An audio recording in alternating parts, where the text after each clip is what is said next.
droga që drogë, dhe kur ti thot mjeku, hoxha, ky zban, ka për atyne që janë kurështar, do me provu. Njerëzit të cilët kanë bën një perceptim të gabuar ndaj fesë, ndaj Kuranit. Ata pastaj nuk vjen deri tek mundësia me ndëgju Kuranin, me thonë tashëm. Sa kemi në raste kur njerëzit kanë ardhur në xhami, hatri i shokit vet, ose ka ngu në televizor në familje, hatri i mikut vet, një ders. Se ka ngu pse ka dasht, po ka pa diçka, i është dhënë shanca për zyti, ka ngu pak më me qef, për stretje, për skatët e ka lyp vet. Prandaj perceptimet e gabuara të cilat i mbillën, unë e përmend edhe më herët, sot na nuk duhet më u bazu se çka po flitet keqe, me thonë për me kona keqe, ti duhesh me provu.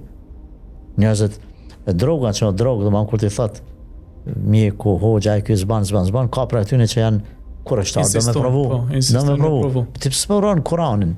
Pse s'pe provon me pa? Nuk ka mundësi njeriu i cili e ka qel zemrën për Kuran. Unë kam edhe mos më ndiku. Kam pas rast kur një njeri më ka thënë kam lezu diku 26 herë apo 28 herë Kuranin.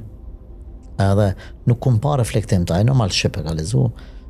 Por kur në bisede sipër, ai më tha që e ka lezu për me i gjetë gabime.